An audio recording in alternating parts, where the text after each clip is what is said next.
This is the I Read Comic Books podcast. I am your host, Mike Rappin. With me this week, two pretty stupendous people that I know, Nick White.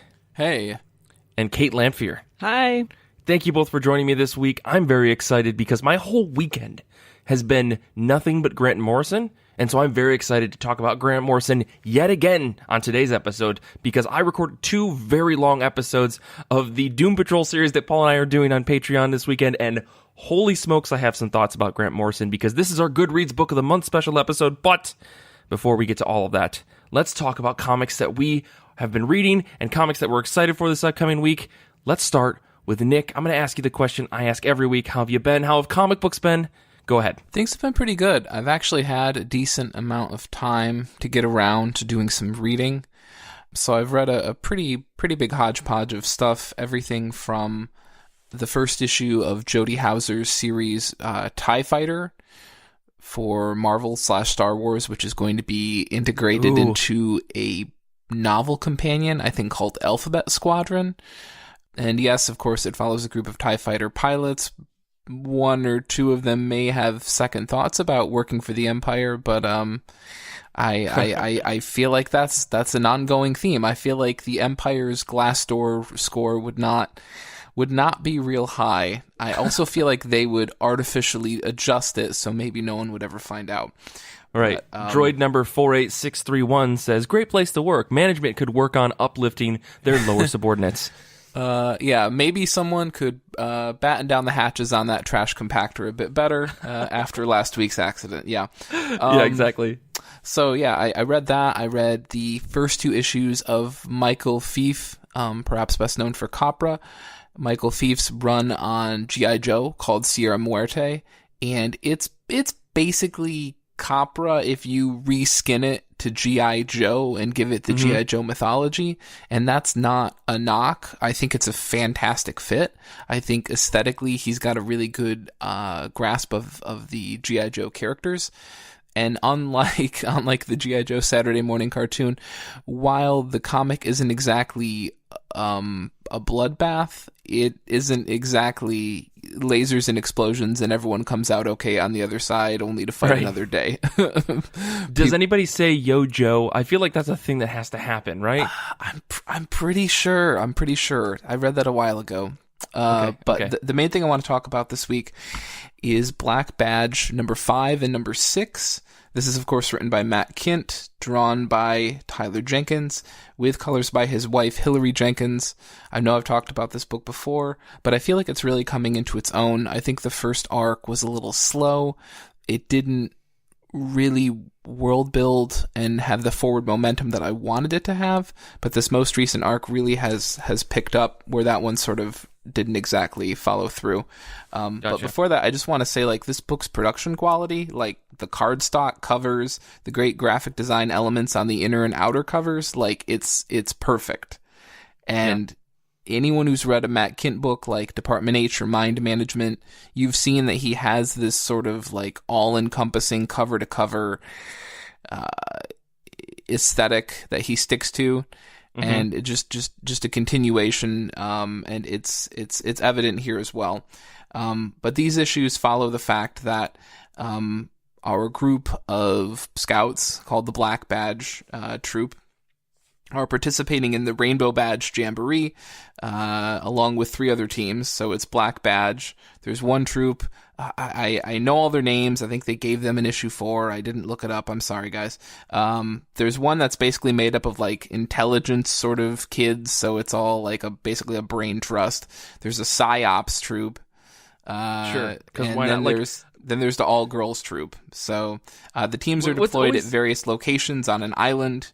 Airdrops will be randomly dispersed and operate on a first-come, first-served basis, and the first team to the top of the dormant volcano wins. So for those of you who aren't under the age of, like, 25, they're talking about that Fortnite thing that everyone else has been talking about. It's basically Fortnite or PUBG or... And they're doing a battle royale as a comic book, is what you're saying? You know, well, Nick, literature did that first. I'm getting there, okay? Get there. Getting there. And of course, there's not supposed to be any killing or maiming of fellow scouts. You are allowed to die due to the elements or whatever misadventure you get into, but you can't or aren't supposed to be killed. We'll see how that goes. Of course, they devilishly kick things off by putting the squad with the kid that can't swim in a sinking boat, and the team with a claustrophobic kid in the middle of a cave that they'll have to swim out of. Right. Which feels very ripped from the headlines with that whole kids in the cave last summer or whatever that was. Yeah, I was going to say, who's designing this game? Is this the creators of the Hunger Games? Like, what the hell? Right. Well, it's supposed to be the overarching scouting organization, that oversees all these troops, I think. And they put the girls in a hot air balloon that's basically struggling to stay above the trees. And, of course, our group of kids are dropped into the middle of a desert where you have this exchange where one of them goes, "This is Hunger Games, not Lord of the Flies." And then the other kid goes, "It ain't Hunger Games, it's freaking Harry Potter." And then the other kid goes, "Hunger Games, nobody got killed in Harry Potter." And then the other kid goes, "Cedric Diggory rip." So, Nick, is this actual dialogue? This is dialogue. Yeah. No way. It's great. Like there's a very meta moment where they reflect upon the literature that's influencing the book. So I appreciated that. That's pretty great. It's pretty great. The art is just amazing. It's so great, and you basically get a little forward momentum in the fact that the intelligence kids tell them that there's actually this group called the Honor Society, whose goal is, of course, global destabilization, because that's just the obligatory check the box fill in response. Right. That has been using this jamboree to recruit kids. And so the kids that have been rumored to die or disappear within past years of the jamboree, some of them may have actually been recruited by this group. Yeah, it was fantastic. It was great. We find out that the girls group actually uses the whole Girl Scout cookies motif as a way to hide or conceal some of their tools. They've got ones called pink misties, which seem to have plastic explosives in them, and we see them defuse a science Olympiad hostage taking thing in the 70s by blowing a hole through some dude's chest. And they like you do, normal stuff. And they have other ones that are basically a truth serum that are called told you so's. So okay. Yeah, it's a lot of fun. I really, really enjoy this book. I think it's really taking off right now, and anybody who loved Grass Kings, get on this book. Even if you really didn't love Grass Kings, I think the mood and tone of this is different enough that I would still say give this a try, unless you're like very opposed to Tyler Jenkins' art for some reason. Then that might be a deal breaker, I guess. Gotcha. I still haven't picked this. I mean, I should say I've picked all the issues up, but I haven't read any of them because just like Department H, I knew what I was getting into and that it was going to be very good. So I'm not too worried about it. And it sounds to me like it's pretty fantastic because I loved Grass Kings after you forced me to read it. And I feel like this book is just in that same line of good that this pair has made in the past. Yeah, it's right in line, but not really soaked in the melancholy that Grass Kings was, I would say. Right. Well, cool. Kait, what about you? How have you been? How have comic books been? All that jazz. I am a little ill, so apologies if I sound awful. I've been busy with home improvement, and I've been busy with work, and I went camping a little bit. And wait, so you've been marathoning the Tim Allen series Home Improvement? Is that what? Yeah. Oh man! When you said Home Improvement, I was. Yeah, I was gonna say, who's gonna make the noise because we all have to. So bad. Nope. Sorry, guys. Xander, please cut all that out. No, keep it in. Anyways, Xander, Kait, don't be an owl. Don't be a spoil sport. Keep it in. Yes, Kait, how have comic books been otherwise? Good. I joined the fan club of Immortal Hulk by Al Ewing. Brian got it out of the library, so of course it was sitting there, and I read it. And between that and reading Animal Man for this week, I think I've read more superhero comics in the last 2 weeks than I normally read in about 2 months. Oh, wow. Otherwise, I read a book called Maker Comics, Bake Like a Pro, and it's by Fallon Koch, and it's published by First Second, who I continue to be impressed by. And I swear somebody from the IRCB crew mentioned this, but I can't for the life of me remember who. So, me either. Whoever it was, thank you, because this is pretty fantastic. It's got whimsical art and dialogue. It's about this girl who exists in a fantasy world, and she's an apprentice. She's been assigned to her magician master, so whoever she's being trained by, and she's like, wait, baking isn't magic, but as we come to find out through the course of the book, baking is magic. Because why not? Because why not? It is a little bit unsettling that all of her ingredients and finished baked goods all have faces and talk to her like secondary characters. That's bumming me out, yeah. Oh, wait, that's like some weird Pee Wee Herman shit. Yeah, that's like, don't like make real relationships, just keep your distance.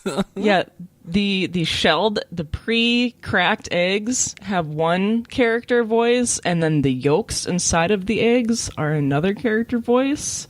So I think at one point the shell and the yolk talk to one another, or they're both talking to her at the same time, or something. It was unsettling. But this is like Cars when they have the eyes and the faces, and I'm like, well, where are the people? And if there aren't any people, then why do they have doors? And what is this world? Yeah, it's best not to think about. But it is very cute, and I now know why it's important to sift your flour before you make a cake. And all of the recipes are in the back of the book. All the recipes that she makes. So I'm going to have to be. I'm going to have to be baking a little bit more to try some of these. But I was going to ask if there was like some instruction portion of the comic, because the preview I saw on Amazon looks like it's just a comic, but there's actually some learning to be done in this book. Then, I think that it's probably geared toward people who are younger than me. In any case, I was going to say children, but maybe like teenagers that are learning to bake. Mm-hmm. I was going to say there's an oven involved, so you probably at least have to be over 3. Yeah. The ingredients are telling her why it's important that you sift your flour with your baking soda, and the different temperatures of butter, and why you want your butter at a certain temperature for certain things. It's very informative. Wow. See, this is like, it's like one of those things where you're watching the Great British Bake Off and you're like, oh, I learned a thing. Yeah. Even though you were just consuming this media that you just like. Yeah, and this is a whole series. So far, there's Fix a Car out that I also got from the library and have yet to read, and then there's another 3 that are due to be released within the year. So nice. I'm going to be learning a lot from some very fun little whimsical books. I'm just worried for when Kait checks out Commit the Perfect Crime. Maker Comics, The Perfect Crime. Yep. Oh my goodness. Well, that sounds awesome. Honestly, I feel like we talked about this at some point in some group chat, but I cannot put my finger on it. I'm glad that it's as good as it looked. I mean, the cover looks gorgeous. So you know what's hilarious? And while I'm not sure, but I'm pretty confident about this, while Kait seems to think someone else introduced this to her, I'm pretty sure Kait found this on her own and introduced it to everyone else. I don't know where from then. Wait, I think you thought someone else brought it to you. That's fine. I'm informing myself somehow. Yes. This is a great moment in like a movie, right? Where all of a sudden you're Matthew McConaughey flying between the quantum zone. Anyways, let's not spoiler all of Inception for people. No one's going to see Interstellar. Interstellar, sorry. Anyways, for me this week, I'm just going to move right on. I've been all right. I've been recording all sorts of podcasts and doing all sorts of things. I've had kind of a laid back week at work, so I had a little bit more free time, like when I came home, to read some comics. But the one book that I want to read, or want to talk about this week that I read, was The Fearsome Dr. Fang. This is from TKO Presents, that new comic book publisher that came out. They've been making some waves in the press, I think, a little bit, with their whole distribution, the way that they're distributing their comics, in that they're selling directly to customers, directly to comic book shops. They're sidestepping Diamond. They're doing all the distribution themselves. And so you can go to their site and you can buy all of their comics that are available in a collected edition format, in a single edition format where you get all the single issues that are released for the miniseries, because all their books are miniseries. And it comes in like a commemorative little box that's like tailored towards the book that you're buying. Or you can just buy the digital collected edition. Or you can go to Comixology, I found out today, and you can buy their collected editions as well. Wait, so you're saying right now I could get on my computer and order all of the single issues at once, and I would get them all at once? Yes. So all of their comics come out in like a binge mode fashion, where you read all of the issues. There's no monthly release. There's just all 6 issues come out, or all the whole collected edition comes out. Like, they're all released at the same time, or at least that's how the model works right now. Do you know what's the price difference between buying the set of singles and the trade? Do you know? I think the trade is a little bit more because it's always hardcover. Interesting. Okay. I'll have to do some research. I don't know the numbers off the top of my head. I could be completely wrong. It may be cheaper to get the trade. It may be cheaper to get the single issues. I don't remember, because the single issues come in like this box. So maybe it's the same price. I feel like it's the same price. Either way. Do you know why they release single issues if they're releasing them all at once and can put them in a volume? I think the idea is, I'm not a representative of the company. In fact, I want to reach out and talk to this guy because I read some interviews with him, and his name is Z Chun, and he's like forefronting this with a couple of other people, and it's such an interesting business model. And they released the single issues, I think, because there are collectors out there who are like, I just want to put this in a box. I don't want to like put it on my shelf. I just want the single issues. And I think you get unique covers that you don't get in the collected edition when you get the single issue. Plus, you get the commemorative box. All sorts of stuff. I mean, go to their website, TKO Presents, and this isn't me just plugging them. I think it's a really interesting model. I think it's a new way to look at comics, and it's very, very interesting to me. So I grabbed a couple of their books, and I pre-ordered the Gabriel Walta and Jeff Lemire book that's coming out from them. And so I grabbed this book, The Fearsome Dr. Fang. This is by Z Chun, the founder, and Mike Weiss on writing, with Dan McCade on pencils and inks, and Daniela Miwa on colors. And this is one of their first books that they put out. Like, it's one of the things they launched with. I grabbed the digital trade, like I said, but I found out that it was on Comixology. If I wanted that, I don't know. Maybe I'll go and buy it again because I'm a dummy. But I feel like this book on the whole, it's a pretty straightforward action story. We get a twist on a villain who's actually a hero. Dr. Fang, he's the bad guy, but he's actually a good guy. He only kills bad people, so on and so forth. But he is this feared person across the entire world. People are like, oh, we can't cross Dr. Fang. He will kill you. And he's just this single solitary man. I won't go through the full plot because I think you should read it. I think it's a really good story. What struck me about this book, though, is the color work all throughout. I think Daniela Miwa really got me in. Like, the way that she uses the color palette in this book is really impressive. I feel like a Francavilla vibe. I feel like she's had a very good control at making things pop on the page. And so I was super into it. And that's not saying that Dan McCade's art is bad by any means. I think his pencil work is very good. There's so much detail in this book. It's impressive. And I think when Z Chun, he did this interview in the Panel X panel book that I read, which got me more interested in it. He said that their reason for releasing everything at once and letting creators take their time with their books is because they want to make sure that they're releasing the most top quality books they can. I mean, if you think about it, when you look at a graphic novel, or an original graphic novel, I should say, versus, single issues, in single issues month to month, you can see some slipping in some cases. Whereas in a graphic novel, usually it's a pretty honed book, because the book comes out when it's done. And I think that's kind of the goal here with TKO Presents, is they're making sure that all their books can be completely done. We don't have to worry about scheduling. We don't have to worry about anything. You just get the comics. And it's very clear in this book that there was a lot of detail and love paid attention to this book, because every single page is portrait-esque. Like, you could take some of the bigger spreads that they have and put them on a wall, because Dan McCade and Danielle Miwa, honestly, very, very impressive stuff. I think on the whole, though, The Fearsome Dr. Fang is a pretty good book. I give it a B+, A-. I think it's a little clunky near the end, but on the whole, it really felt like this could have been a series that you kept reading over and over. And maybe they'll do more Fearsome Dr. Fang in the future, because this first volume only covers one adventure with the main character. But I would really read more of this book. I think there's a really cool premise of the idea of this lost world, similar to an Indiana Jones or National Treasure or whatever you want to call it, where there's this hidden history that only a handful of people know about. I get really sucked into stories like that, so this book super worked for me. But if you're looking for, I'm going to try out the couple of other books that they have. I bought one of the other ones that were released, and I pre-ordered 2 more books. So I'm looking forward to what TKO Presents puts out, because I think it's a really interesting way, and I want to support them where I can, especially to try their stuff, because it's one thing to be like, oh, that's cool, and never buy the book, but to actually try their things. And you can see just with this book, while it's not perfect, I think it's still a very stellar comic book, and it's very obvious that they spent a lot of time making sure that it was as polished as possible before they released it. But yeah, that's my whole big rant about this TKO thing. I think it's really cool. Yeah, for sure. Let's move on to comics that we're excited for this upcoming week. Comic books are releasing on May 1st, 2019. Let's talk about what we're excited for. Let's start with you, Kait. Real quick, I just wanted to mention that Die number 5 is getting a second printing. So if you need more reason to get into the series and you haven't already, that's another reason.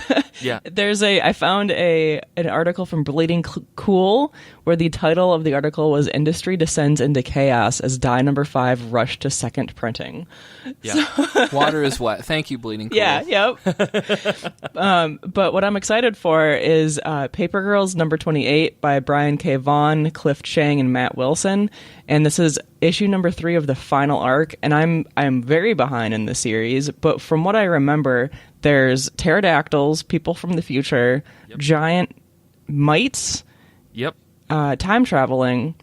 It's pretty fantastic and chaotic, and I'm really excited that this is going to eventually, well, within the foreseeable future, be collected into a trade and available at my public library, so that the next time I think about it, I can just be like, oh, I can finish this for free. Yeah. It sounds like you and I kind of paused on that book at the same time. Yeah. I didn't stop buying it, but I told myself that I wasn't going to read it until there was a couple of arcs together because there was so much to keep track of. Yes. I'm very excited for the book to end so that I can read it all, which is a terrible thing to say, but I am excited to read the end. I know I've read this. I've read the first volume probably 3 times at this point for different reasons. So now I can, reread it again and then finish the whole series. That's awesome. I'm excited for this issue. This was going to be my pick as well, except for there's X-Men books. So got to talk about that. Yep. Nick, what about you? What are you excited for this week? Well, for me, it's Black Hammer 45, number 3. Maybe it's just me, but it's one of those weeks where I actually didn't have a lot coming out. I don't know if it's one of those weird scheduling things. Although I think that's usually when there's like there's more Wednesdays in a month than normal. So, you know what I mean? Yeah. We've talked about this before on the show, but I don't think it's that.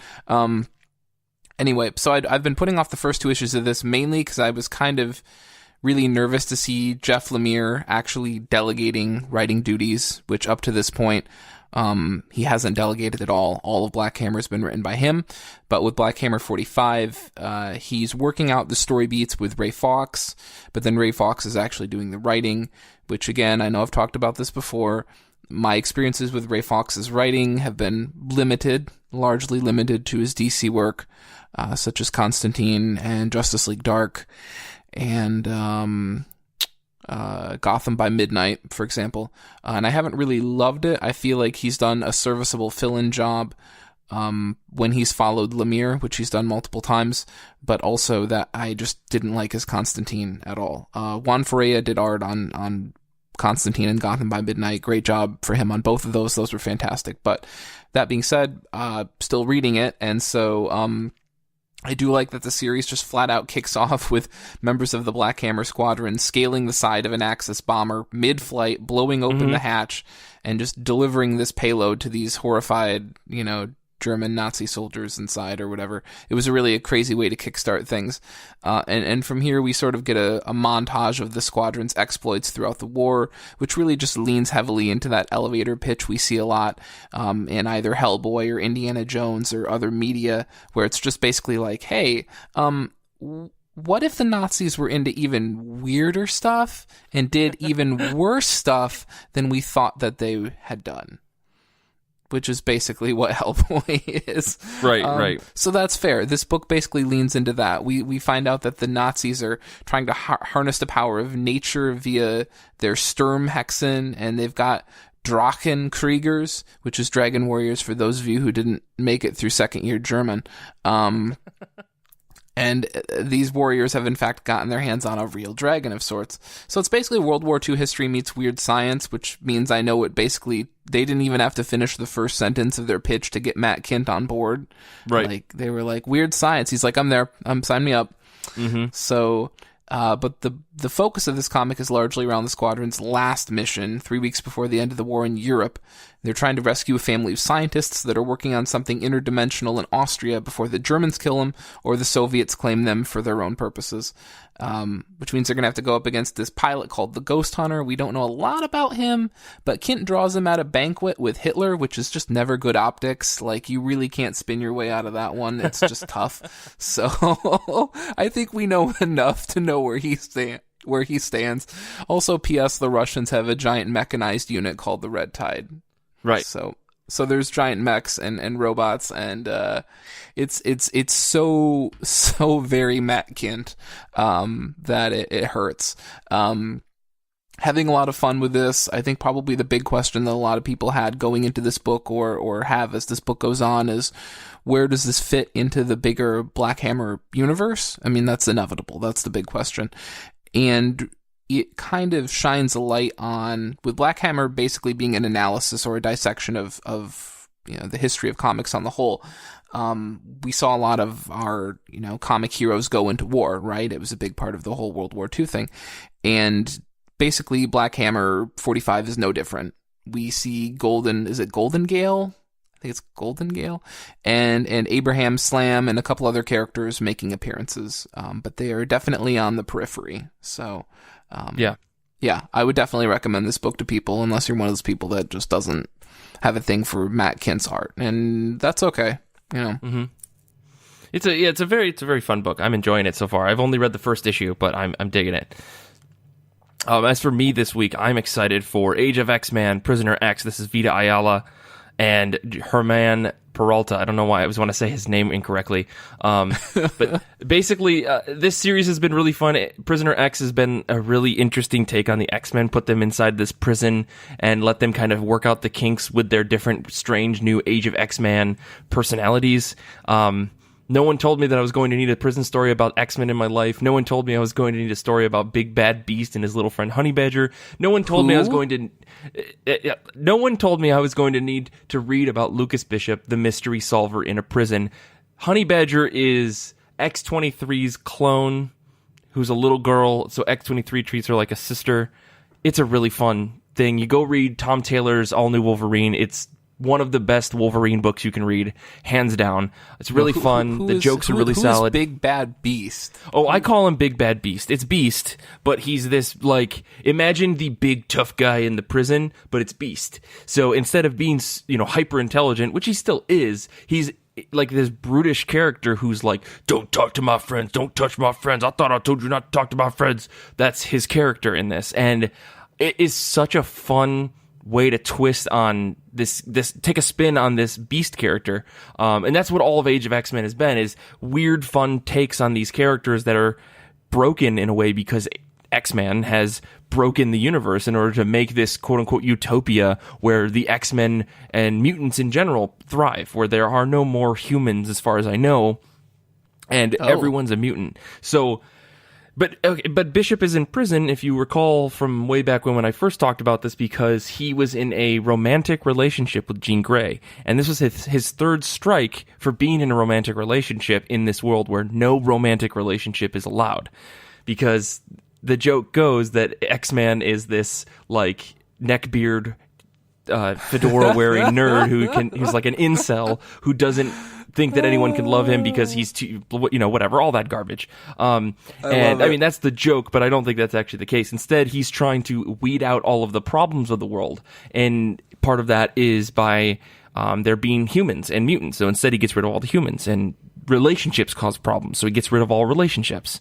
And if you're caught in a romantic relationship, you get your brain wiped. But Bishop has been wiped too many times, or he can't be wiped anymore for some reason, so they send him to jail, knowing full well that he broke the law. And as well as all these other people, maybe they were in romantic relationships, maybe they weren't. We don't really know all their stories, but they're all in jail as well. So again, it's a really interesting story that takes place in this, where you get to see the incarcerated side of the universe rather than just sending someone to a black box and we never get to check in with them. There's actually a full-blown story in the jail. So I'm really digging it. I think Vita's doing a fantastic job with the writing. I mean, they totally get it. And I've read interviews with them, and I've heard interviews with them, and they are super into this. They've got so much love for all the characters that are in this book. So I'm totally digging it. I can't wait for this series to reach its full potential in the next couple of issues, including this one. So very, very pumped about Age of X-Man Prisoner X number 3. I'm just trying to adjust to a Beast where he's not wearing those stupid goofy ass glasses and trying to quote Shakespeare to everybody or something like that. He never does that, but okay. But he does wear the glasses. The funny thing about it is somehow they gave Beast a beard. Like, he's covered in blue fur. Yeah, how does that work? They gave him weird. a beard in that, like, his face is shaggier. It's quite a sight. I would say Google Age of X-Man Prisoner X Beast, because he just looks bigger and hairier, and it's a lot of fun. I'm imagining a Billy Goat beard. It's kind of like that, but it's all just a big mess of blue fur. I don't know. It's a really fun book, guys. I think if I had to tell people what books to pick up in the Age of X-Man event, right now Prisoner X is in the forefront. Marvelous X-Men is in the forefront. Next Gen is probably number one, but that's because I'm biased because I love them Teenage X characters. It's Prisoner X is very good, guys. I can't get over that. It's better than some of the other ones that are coming out. I don't know. I'm not feeling Age of X-Men and the Amazing Nightcrawler too much. I do love a story about Nightcrawler, but it's just this one seems really dramatic for reasons that are just because we need drama versus actually unraveling the universe that Age of X-Men created. And Tim Seeley's book, Apocalypse and the Extracts, is something. Yeah, or the Extremists. I'm sorry, Apocalypse and the Extremists. It's something. It's very clunky. It's very weird. I understand the need to have X in the title, but I think Prisoner X could have been easily swapped out for a nice little riff on a Netflix show, and they could have just gone with Mutant is the New Black. Like, maybe a little bit on the nose with Bishop, I think. Oh, yeah. Whoops. I mean, anyways, let's take a break, and when we come back, we're going to talk about Animal Man from Grant Morrison and a whole bunch of folks from the Goodreads Book of the Month pick.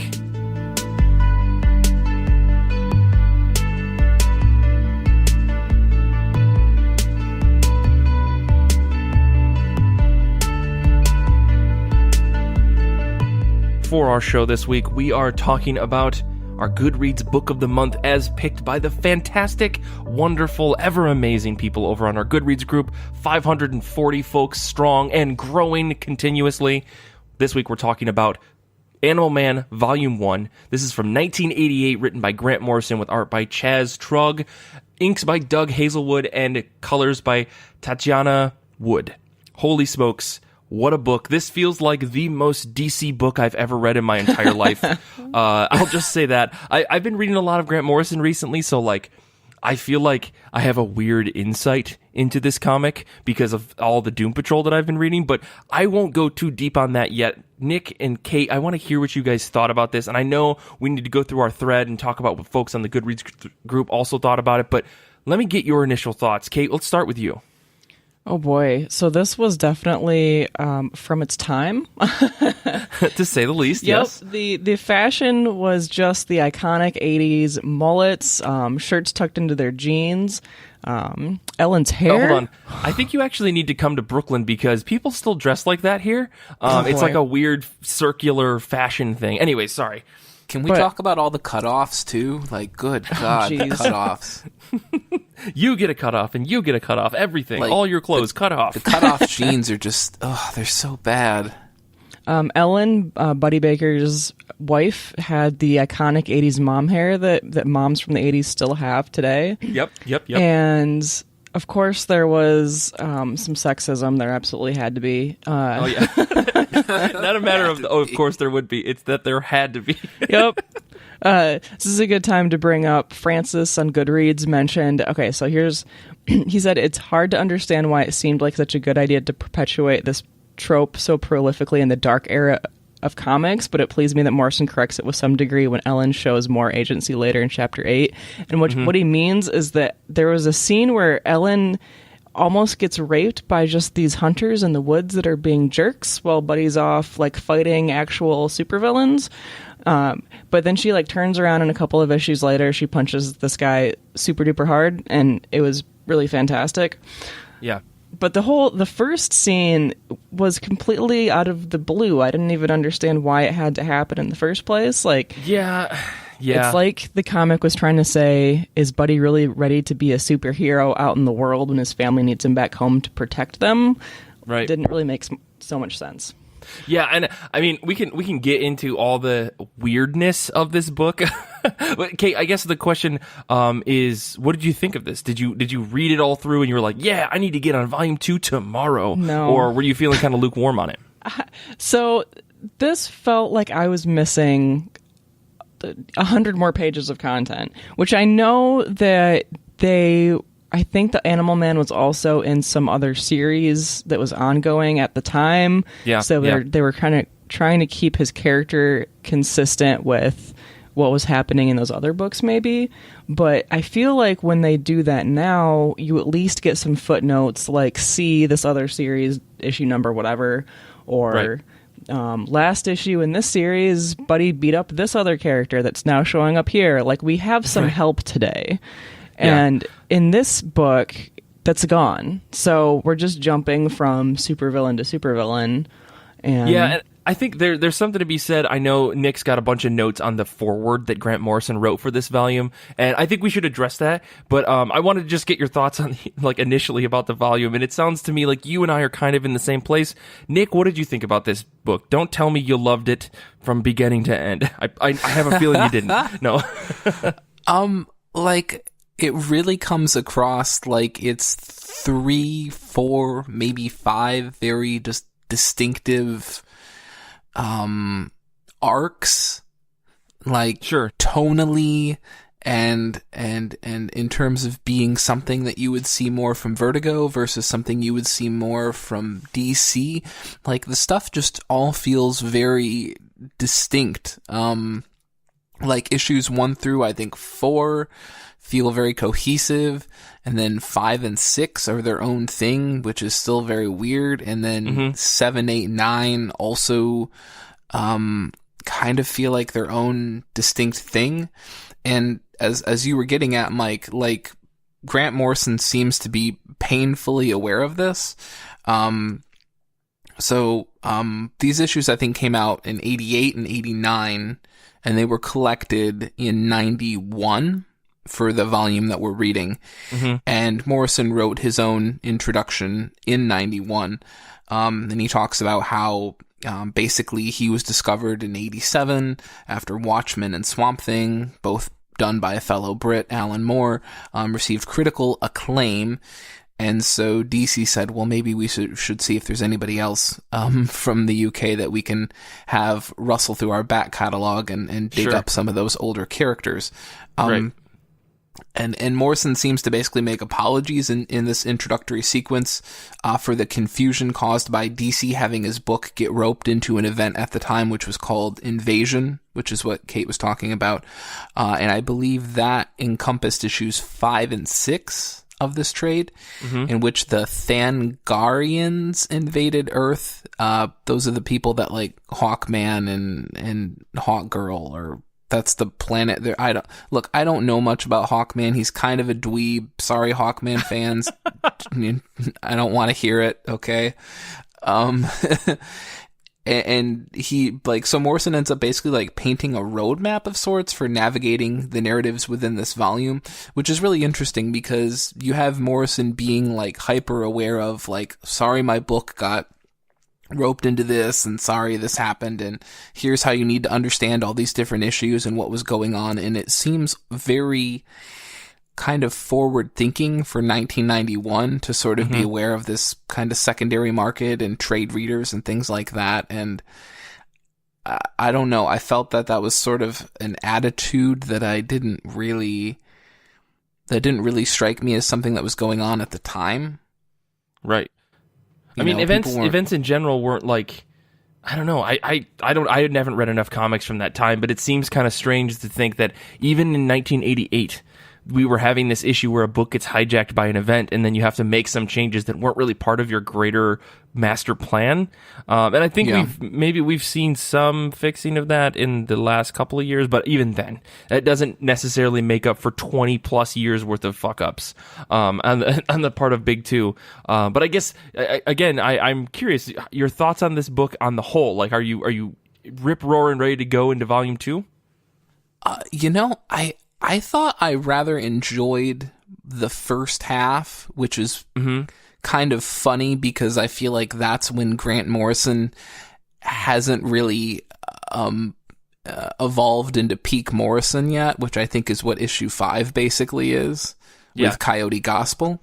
Oh, yeah.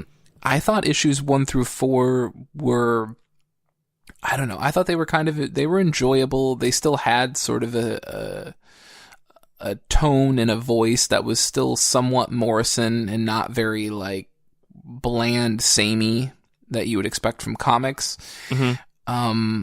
From 5 onwards, as Kait said, it was kind of hard to even say if some of that stuff was good or bad because you just felt like you weren't getting the whole picture.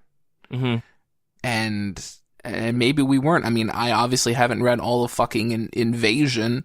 What I think must be hilarious for me is, like, I'm sure tonally most of Invasion was very much like Rock'em Sock'em, punch him in the head, haha, super heroics. So the people that were buying all of it and got roped into buying this Animal Man issue must have been fucking insane.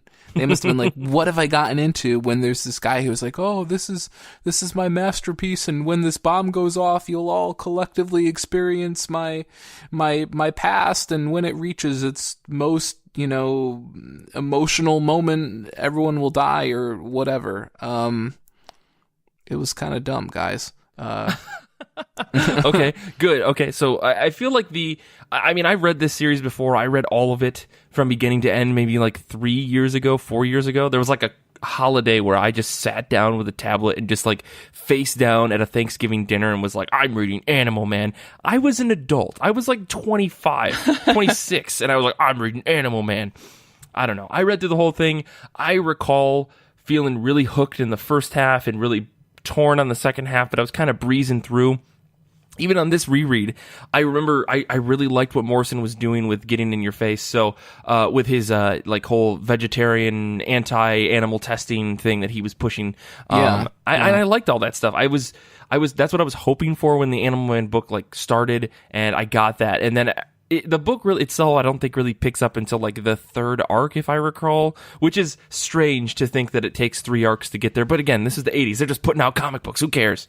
Well, I think what doesn't help is that a lot of the stuff that you see in the second half of this book, and I'm not including like 5 and 6 where it, you know, where it becomes part of Invasion, but some of the rest of the second half, from what I understand, is very much playing into a big picture sort of situation for Morrison. Yeah. Apparently, like a lot of it are threads that won't go resolved until, you know, arcs later, as you were getting at. So yeah, I mean, and I don't want to get too much into the future volumes, but there are moments like him and Martian Manhunter hanging out, I think, is a really good issue. Yeah, that was good. I really enjoyed that. But him and the Red something, what was his name? Red helmet? Mask? Yeah. That issue just made me feel weird. Yeah. And I didn't like that at all. And again, the 2 issues with the Invasion, like whatever, this book is really strange in that it doesn't deliver like. Yeah, and I mean, like I said, I've been reading a lot of Doom Patrol, and Doom Patrol kind of does the same thing where Morrison's like, I got this 3 to 4 issue arc that I want to do, and I'll throw a filler issue in, and then when the collection comes out, it's like 8 or 9 issues long, and you're like, holy fucking shit, there's no central story in this collection. And maybe that's not the point, because I think I'd rather have, 6 volumes of Doom Patrol or 5 volumes of Animal Man versus 12 volumes of Doom Patrol and 10 volumes of Animal Man. Like, that would feel really weird, like very, very short things. But in the defense of that idea, like, Morrison, I think, is much better digested in smaller chunks. Yeah, I guess just take the one arc and deal with that as like the first volume. I guess the nice thing about having this kind of almost anthology in this book is that I kind of know what parts of the story that I like and what parts that I don't like, because I didn't understand or particularly like the ones with the Thanagarians. So I feel like I don't need to read Invasion, but I know that if there's something else that has Animal Man and Martian Manhunter, I'm into that. Yeah, I agree. Yeah, like, I really loved the integration of DC canon, which kind of, like, confused me, because I was like, I thought this was a Vertigo book, but apparently Vertigo didn't show up until 1993, which is when the book got folded into Vertigo, but up until that point, it was still mainstream DC canon. Yeah. Even though it was operating without the Comics Code Authority seal, which was a big deal, I guess. Well, and I like the idea of Buddy Baker being this outsider hero who at one point during the Infinite Crisis, or the Crisis as they call it, he goes and he's like, I'm going to be a superhero, but then he retires or can't do superhero work because he's still trying to be an actor / stuntman. And him wanting to say, I want to be a superhero again and trying to integrate into the JLI, and then kind of making fun of other people that are in the Justice League in general. My God, like, how is so Blue petty, Beetle? I fucking love it. Yeah, well, and again, that's really funny stuff. I think that's the kind of stuff that I think really gets people into the Animal Man story, because you get these one-off issues that are weird and don't necessarily work, but then you get these moments where you're like, oh shit, Morrison's like taking some stabs, this is really fun. And again, that's why this volume on the whole for me is lukewarm, because there are parts that I was like, blah, how did I keep reading this? And then I'm like, oh no, there are moments where I'm like, oh, this is actually really funny and I'm having a good time. And I think that's what people remember the most, is the latter there, is that they had a really good time on the whole reading this. And I mean, you keep going into this, and this series is going to break your brain a little bit, but I really think that those shining moments in this volume are what make it worthwhile for the read, even though there are some tougher moments. I think one of my favorite parts was when Buddy was sitting on top of a building eating a bag of chips and a jar of salsa for lunch. Yeah, because he's vegetarian. I just love that, like, he basically should have, when he got back into super heroics, he should have just changed his name to basically the Human Doormat, because his family just fucking walks all over him. It's hilarious. Aww. Oh my God. Like, this entire book is basically the roast of Buddy Baker, and I'm here for it. Like, totally. His family, especially his son, is fucking savage. Like, good lord. Yeah. His son is such a young punk. I love it. I love when, he calls up his son to, like, tell him after, like, the Thangarian thing is over, and he calls up his son, and he's like, hey, I met Captain Atom, and he's, like, basically trying to impress his son with all of his new fucking friends, and his son is like, yeah, Dad, it was kind of weird, we didn't see you on TV at all, and, it's so bad, where the kid who thinks he's Aquaman and tries to get his autograph. And, like, oh my gosh. That moment is made even worse by the fact that was very much at a time when Aquaman was already, like, not in vogue and not cool. So the fact that he wasn't even on Aquaman standards is just, oh my God. Like, any time he, or when he has to go to the library to figure out who Bawana Beast is. Yeah, that was great. Like, I'm sure if he was Superman, they would have let him just take the book home, but because he's stupid Animal Man, he has to sit in the reference section and be like, oh, it's Bawana Beast. You know? This is very much a story about, like, a B or C level heroes trying to just make it in the world, which I don't know if DC at the time had done a story like this before, where it was like a real life person who also was a superhero versus the other way around. You're never going to get this real life Clark Kent that happens to be Superman story, because that's not who the character is. But with Buddy Baker, I mean, you get that. And I mean, we'll talk about this maybe in a little bit, but, like, I love the way that some of that plays out in the Jeff Lemire book that came out with the New 52, because you can see some of the parallels here. And I don't, like, by no means are they parallel stories, but the character feels the same in a lot of ways, even though this was the 80s and things were all sorts of weird and garbagey. But there was that still same level of, like, I'm a regular dude who also happens to have these animal powers. I really like that. And the whole training montage that he has with his wife is really fun, where he's like trying to figure out how many, superpowers he can take at one time, how long he can have them. Like, his wife just walks out into a guy fishing. And he's like, the man's confused, she's very cryptic, and then all of a sudden Buddy Baker comes out of the water and he's like, I was underwater for 35 minutes. I enjoy little bits and pieces like that. Why are they dragging their daughter along on this too? Like, there's the daughter in the back of this Jeep, She can't be alone by herself. She's too young. Like, I realize Young Fives probably wasn't a thing in 1988, but, like, find a daycare or something. Like, your kid does not need to be a part of... It was made very clear that they didn't have a lot of money because Buddy hadn't been working. Oh, right. Yeah. Duh. Oh, my God. It's I do like the kitten that Ellen and the daughter rescue, and then Buddy's like having full conversations with it when Martian Manhunter shows up. Yeah.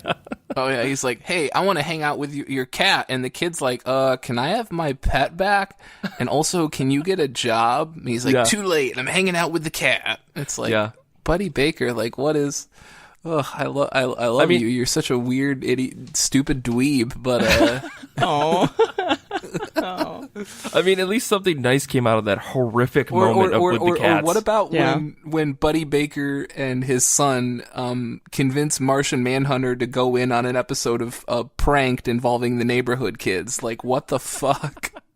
Come on, that was a blast, Nick. Come on, that's just some good, wholesome Some fun good old between a fun. father and his son and their alien friend. Jeez. You guys are making me rethink my decision not to read volume 2. Maybe I'll See, have to, just for more Honestly, of this. though, I will say, like, and I've read far into this book. I read the whole run that Morrison did.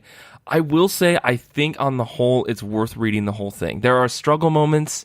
You get this weird Morrison kind of janky, throw some things together and hint at some plot points, things that he does, because again, he was a very early writer, and but I think the payoff in the end is really, really fantastic. It's something that it's gone down as one of the most like impressive things in comics for a reason, and I don't think like Morrison was the most original person when he did this big reveal, and I don't want to spoil it, but I think it's done in a way that's very clever, and it works narratively with the character. It's not Morrison trying to do something showy just for the sake of showiness. I think Animal Man's development as a character becomes very interesting, and it all ties back to this beginning thing. Like, why is he such a shit character? What makes that happen? Why would what makes this story interesting if he's such a shitty character? How many volumes are there? I think 4 or 5, if I'm not mistaken. As long as it's not like 26 or something. Yeah, because there's only like That's too much. 26 issues in the run, so it's not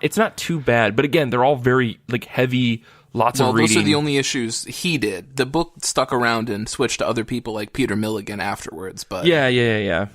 So does Beast come back? Because I feel like we weren't done with that character. I think you'll have to read the rest of the series. You know. Oh All boy. So I I've got love a question the fact about that going with Animal Man wasn't enough. He's like, you know what? I have to dig up my villains and my antagonists from sea-level characters too. Oh yeah, the whole book is just him doing that.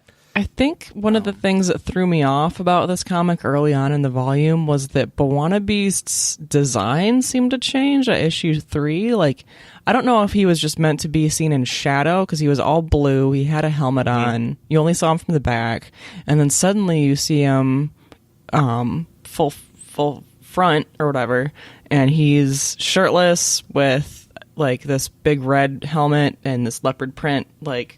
Yeah, it definitely Cloth? changed. It definitely changed. Like, I thought that it might have been Buddy or... Yeah, well, they that look stuff very confused me a similar, little except bit, for too. Yeah. like Buona Beast is just buffer. Yeah. He sure loved that ape though. Yeah. Well, Like, I mean, that was getting fucking weird for me. Like, every 5 pages I was like, this gonna get weird? No, I think that Morrison did a good job of showing what he was trying to say. Like, he did a good job of pushing that idea about animal testing and the cruelty. Like, it was harsh. It was a harsh read to see that stuff, and to see the art for it was really, really tough to digest and to understand like the terrible things that are happening, or that were happening at least in the 80s, probably still happening today.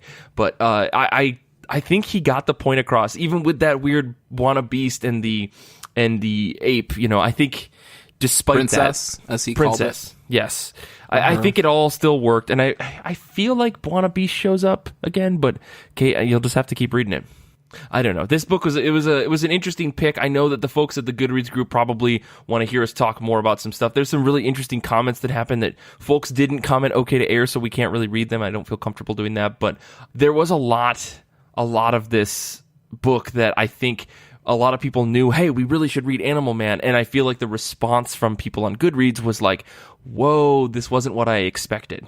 And I think, again, because the book doesn't really kick itself into gear until like the end of the second arc, early third arc, and that's where you get the thing that becomes like the big twist on the whole book.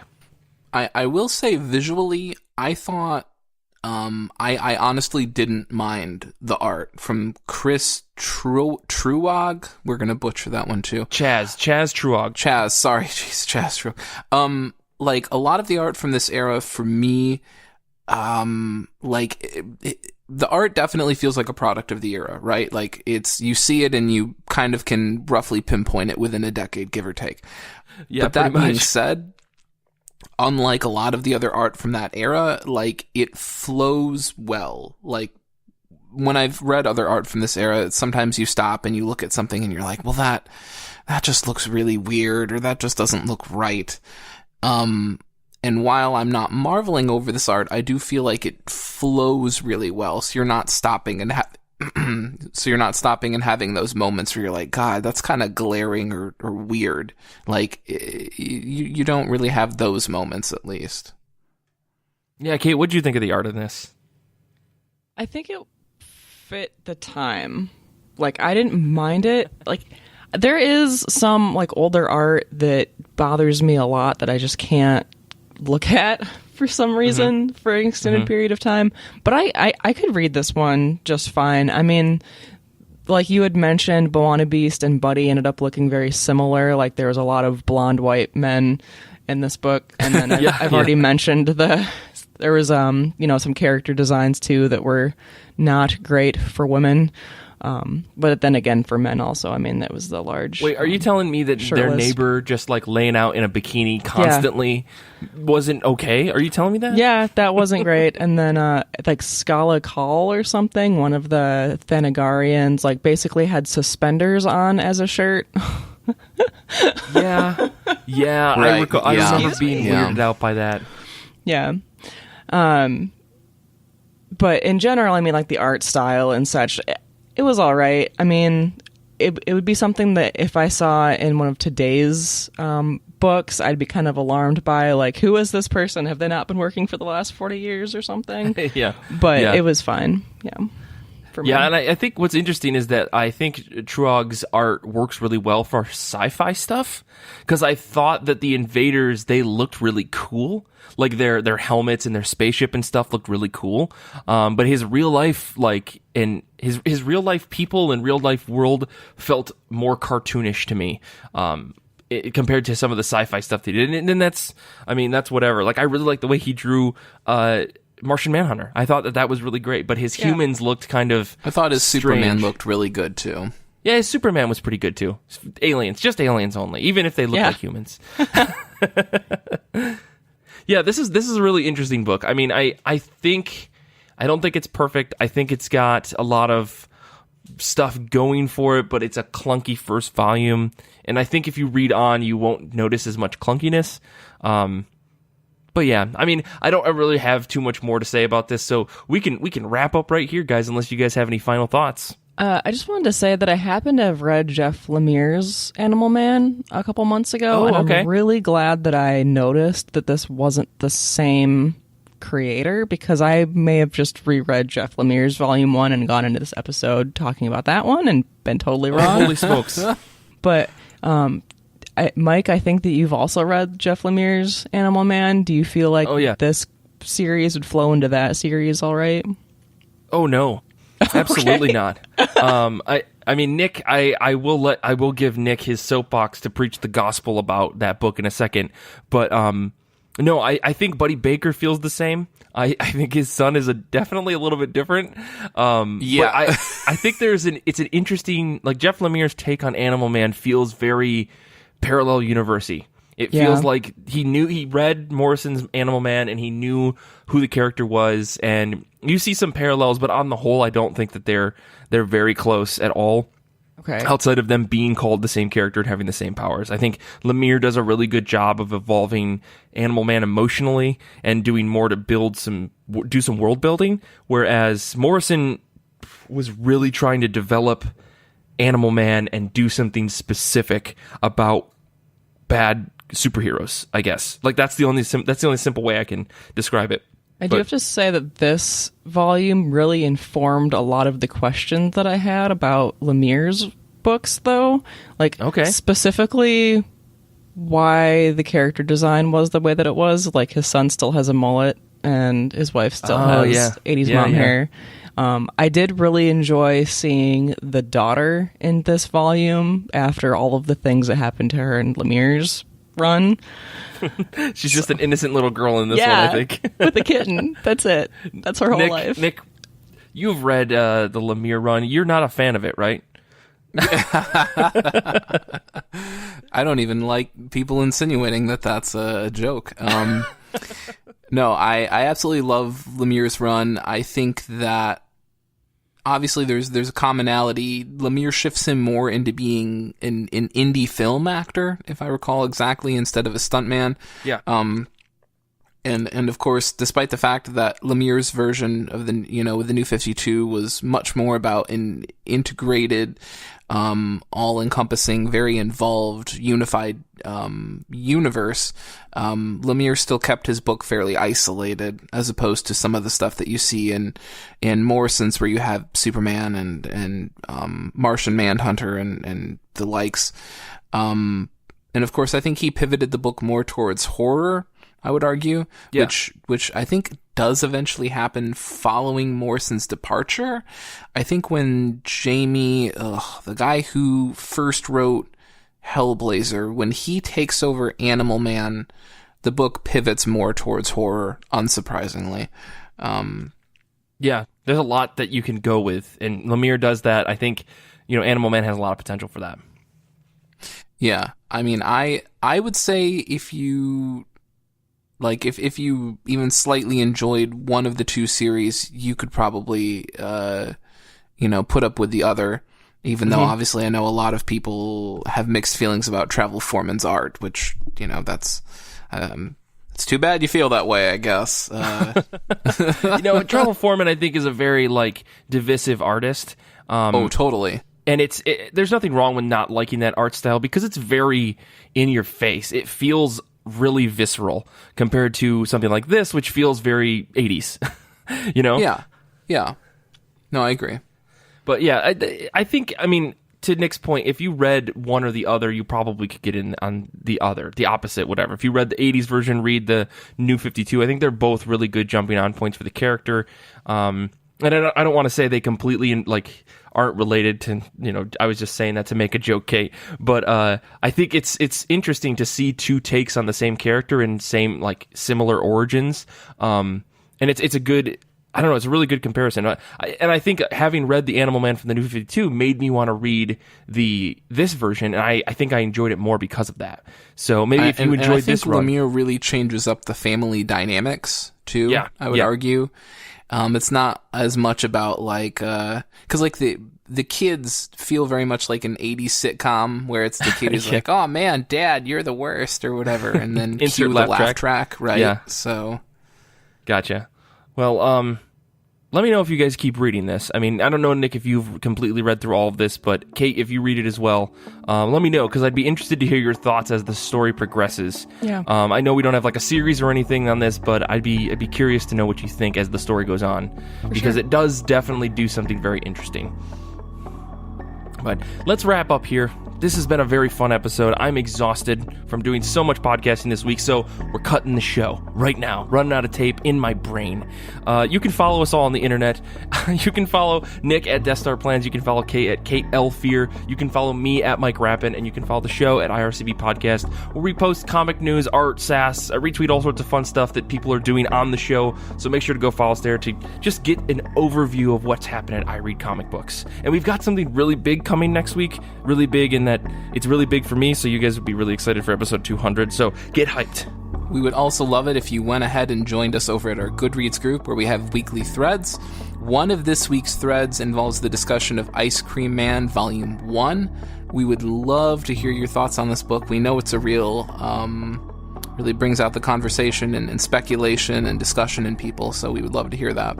Also, we've got ircbpodcast.com. That's our website. Head on over there. Check out our pronunciation guide. We also have merch. Hopefully we'll get Chris Truog's pronunciation on there soon enough. Yes, we will. It's Chaz Truog. And I swear to God, Nick, you wow. said Chris every time. Look, I'm sorry. My Audacity thing is blocking the names. I can't see it. That's okay. That's okay. And also, please rate and subscribe and tell your friends and share the show. If you haven't rated, why not? It helps us. It doesn't matter if it's on Stitcher. It doesn't matter if it's on iTunes. We need those 5 stars. Give me those stars.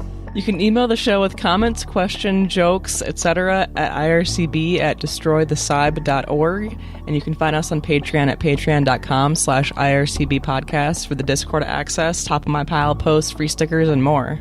Infinity Shred is the best band in the universe. They do all of our music for the show. We can't thank them enough. You can always check out their music at infinityshred.com. Xander is a true wizard, a great friend, and a nice person to be around. He also edits the show. He's such a fantastic person. I want to say thank you to Nick and Kait for being on the show this week. I want to say thank you to the listeners out there for just being stupendous individuals, and Joe out there for insulting me regularly. I appreciate that. And until next time, comics are good, and so are you.